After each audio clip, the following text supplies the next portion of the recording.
Sometimes we Christian parents come to parts of the Bible and we get terribly confused. We get concerned about words in the book of Psalms, for instance, where this kind of a paradigm is set up. The sins of the father will be visited on the following generations. And out of context, here's what begins to go on in our minds. Oh my goodness, because I'm such a spiritual schmuck, my children are going to pay the price for my sins. And the next generation.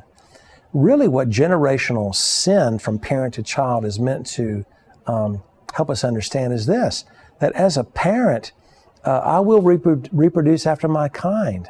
And as a dad, for instance, I want my two children, I want them to see what difference the gospel makes in my life. I don't want them to simply to reproduce my godless patterns and know the consequences of choices they would make. They're not going to be punished literally for my unrequited sins. God is not going to punish them for foolish things I did. In fact, really, as a Christian parent, here's the good news. I look to Jesus as the one that bore the full price of my sins.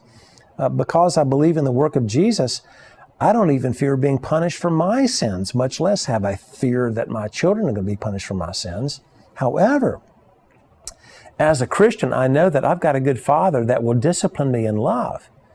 Jesus was punished for my sins, but the Father will deal with me when I live foolishly. And some of the most foolish living I can do is before my children to simply live like someone who's a stranger to the heart of God. So I really think the generational sin pattern there, that is far more about parents. Be a good steward. Live out the gospel before your children. Don't set them up to suffer the consequences of foolish choices they would make. Pray for them, love for them. In fact, really, the best thing we can do for our children as parents is not put them under the law of performance, but to bring them into gospel reality that will give them a heart to want to do the right thing for the glory of God because of everything Jesus did for them.